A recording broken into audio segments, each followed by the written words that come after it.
اعوذ باللہ من الشیطان الرجیم بسم اللہ الرحمن الرحیم قل ادعوا الذین زعمتم من دون اللہ، کہہ دیجئے کہ تم پکارو ان کو جن کو تم اللہ کے سوا معبود سمجھتے ہو۔ لا یملکون مثقال ذرۃ فی السماوات ولا فی الارض، وہ مالک نہیں ہیں زمین و آسمان میں ایک ذرہ بر کے۔ وما لہم فیہما من شرک، اور نہ ہی زمین و آسمان میں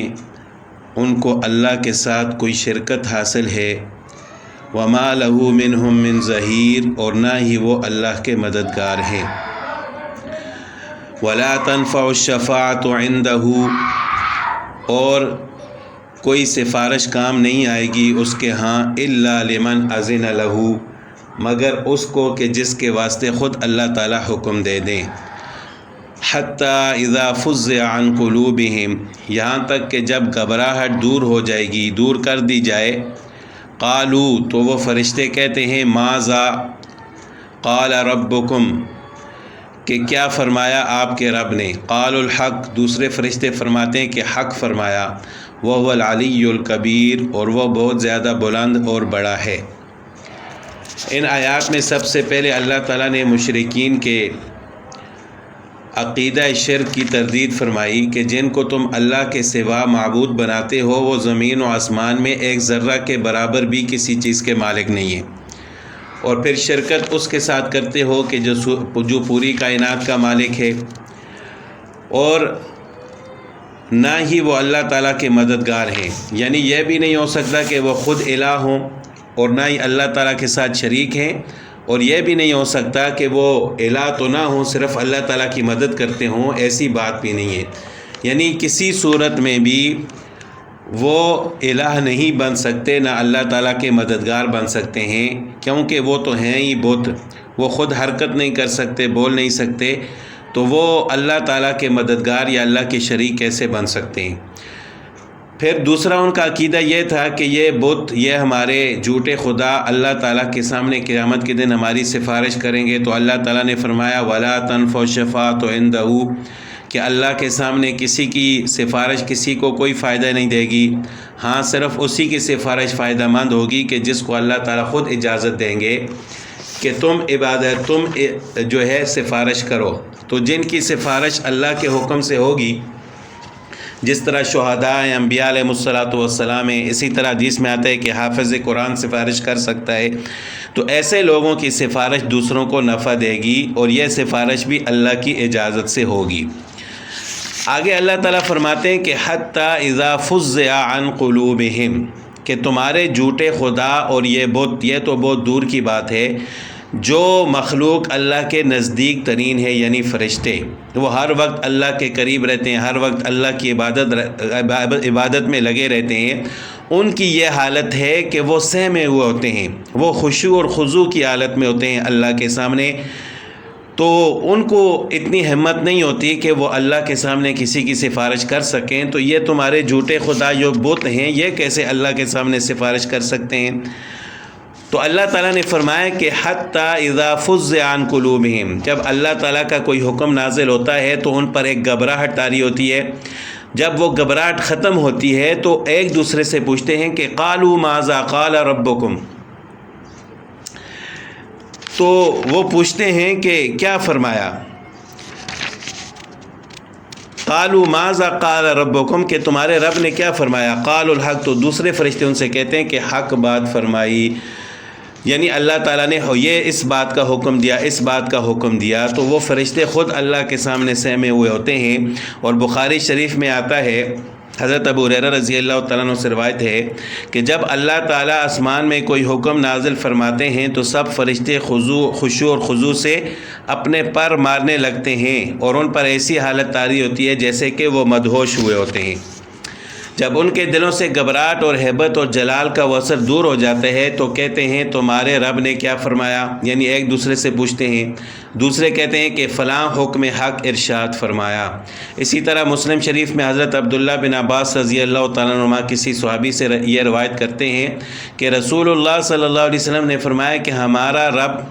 تبارک اسمہ جب کوئی حکم دیتا ہے تو عرش کے اٹھانے والے فرشتے تسبیح کرنے لگتے ہیں،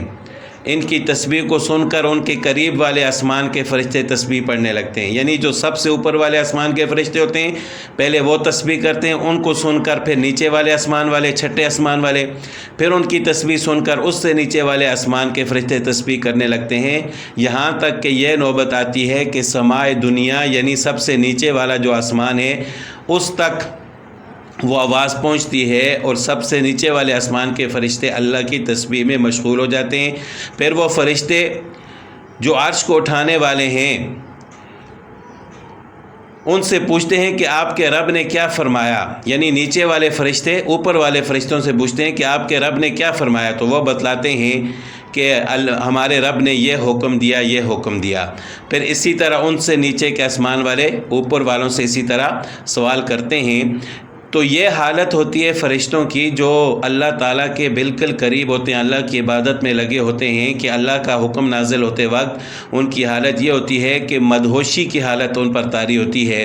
تو وہ اللہ کے سامنے اس طرح بات نہیں کر سکتے، کسی کی سفارش نہیں کر سکتے، تو تمہارے یہ جھوٹے خدا کیسے تمہارے سفارشی بن سکتے ہیں۔ تو بہرحال اللہ تعالیٰ نے فرمایا کہ وہ هو العلی الکبیر، وہ بہت بلند ہے، بڑا ہے۔ قل من یرزقکم، کہہ دیجئے ان سے کہ کون تمہیں رزق دیتا ہے، من السماوات والارض، آسمان سے اور زمین سے، قل اللہ، خود ہی کہہ دیجئے کہ وہ اللہ ہے، یعنی خود آپ ان کو جواب دیجئے کہ وہ تو اللہ ہے جو تمہیں رزق دیتا ہے۔ وَإِنَّا أَوْ إِيَّاكُمْ، اور بے شک ہم یا تم، لَعَلَىٰ هُدًى، ہدایت پر ہیں، او فی ضلال مبین، یا ہم گمراہی میں ہیں۔ یہ ایک دوسرا طریقہ اللہ تعالیٰ نے یہاں پر بیان فرمایا ہے مشرکین کی تردید کے لیے، کہ مشرکین سے یہ نہیں فرمایا کہ تم گمراہی پر ہو تاکہ وہ ضد پر نہ آ جائیں، اور ایک دوسرا طریقہ اللہ تعالیٰ نے یہاں پر استعمال فرمایا کہ ان سے کہہ دیجئے کہ ذرا سوچو کیا ہم گمراہی پر ہیں یا آپ گمراہی پر ہو، یا ہم ہدایت پر ہیں یا آپ ہدایت پر ہو، تو اس طرح وہ غور و فکر کرنے پر مجبور ہو جائیں گے۔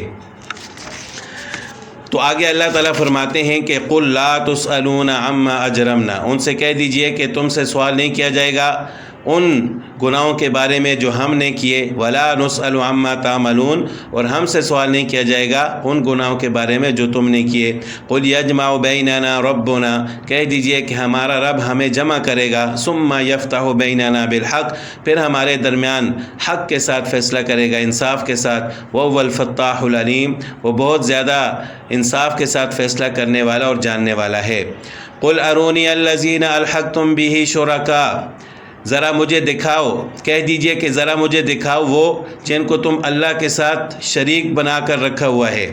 کلا، ہرگز نہیں، بل هو اللہ، وہ اللہ ہے، العزیز، جو زبردست ہے اور حکمت والا ہے۔ وما ارسلناک الا کافۃ للناس، اور اے نبی صلی اللہ علیہ وسلم ہم نے آپ کو تمام انسانیت کے لیے بشیرا و نذیرا، خوشخبری دینے والا اور ڈرانے والا بنا کر بھیجا ہے۔ ولکن اکثر الناس لا یعلمون، لیکن اکثر لوگ نہیں جانتے۔ یہ بھی رسول اللہ صلی اللہ علیہ وسلم کی ایک خاص صفت تھی کہ اللہ تعالیٰ نے پوری انسانیت کے لیے آپ صلی اللہ علیہ وسلم کو نبی بنا کر بھیجا تھا۔ کافۃ للناس، لفظ کافہ عربی محاورہ میں کسی چیز کے سب کو عام و شامل ہونے میں استعمال ہوتا ہے، یعنی کوئی بھی اس سے مستثنا نہ ہو۔ دنیا کے اندر جتنی مخلوق ہے، چاہے وہ انسان ہیں، پرندے ہیں، جانور ہیں، جنات ہیں، سب کی طرف اللہ تعالیٰ نے رسول اللہ صلی اللہ علیہ وسلم کو نبی بنا کر بھیجا تھا۔ تو پہلے انبیاء علیہ الصلوۃ والسلام مبعوث ہوتے تھے ایک خاص قوم کی طرف، ایک خاص علاقے کی طرف، ایک خاص وقت کے لیے، جبکہ اللہ تعالیٰ نے رسول اللہ صلی اللہ علیہ وسلم کو خاتم النبیین بنا کر بھیجا، اور آپ صلی اللہ علیہ وسلم کی نبوت قیامت تک آنے والے لوگوں کے لیے، اور صرف انسانوں کے لیے نہیں بلکہ تمام مخلوقات کے لیے ہے۔ اسی وجہ سے اللہ تعالیٰ نے دوسری جگہ پر ارشاد فرمایا کہ وما ارسلناک الا رحمۃ للعالمین، کہ ہم نے آپ کو تمام جہانوں کے لیے رحمت بنا کر بھیجا ہے۔ اسی طرح بخاری اور مسلم میں روایت حضرت جابر رضی اللہ تعالیٰ عنہ سے فرماتے ہیں کہ رسول اللہ صلی اللہ علیہ وسلم نے فرمایا، مجھے 5 چیزیں ایسی عطا کی گئی ہیں جو مجھ سے پہلے کسی کو نہیں ملی۔ ایک یہ کہ میری مدد اللہ تعالیٰ نے مجھے ایسے رعب دے کر فرمائی کہ 1 مہینہ کی مسافت تک لوگوں پر میرا رعب چھا جاتا ہے۔ دوسرے یہ کہ میرے لیے پوری زمین کو مسجد اور طہور قرار دیا گیا، یعنی جہاں بھی نماز پڑھیں ہم نماز پڑھ سکتے ہیں، جگہ پاک ہو۔ پچھلے انبیاء کی شریعتوں میں ان کی عبادت کے لیے خاص جگہ ہوتی تھی، مسجد سے باہر عبادت نہیں کر سکتے تھے۔ تو اسی طرح تیسری چیز کہ میرے لیے مال غنیمت کو حلال کیا گیا، مجھ سے پہلے کسی امت کے لیے یہ مال حلال نہیں تھا۔ چوتھا یہ کہ مجھے شفاعت کبریٰ کا مقام دیا گیا، یعنی حشر کے میدان میں جس وقت کوئی پیغمبر شفاعت کی ہمت نہیں کرے گا، مجھے اس وقت شفاعت کا موقع دیا جائے گا۔ پانچواں یہ کہ مجھ سے پہلے ہر نبی اپنی مخصوص قوم کی طرف بھیجا جاتا تھا، مجھے تمام اقوام عالم کی طرف پیغمبر بنا کر بھیجا گیا ہے۔ تو یہ بھی آپ صلی اللہ علیہ وسلم کی ایک خاص صفت ہے۔ وَيَقُولُونَ مَتَىٰ هَٰذَا الْوَعْدُ إِن كُنتُمْ صَادِقِينَ، اور کہتے ہیں کہ کب ہے یہ وعدہ اگر تم سچے ہو۔ یہ وعدہ قیامت کا وعدہ، یعنی کب ہمارے اوپر عذاب آئے گا۔ قُل لَكُمْ، ان سے کہہ دیجئے، میعاد یومن، تمہارے وعدے کا ایک دن مقرر ہے، لا تستاخرون عنہ ساعۃ، تم اس سے ایک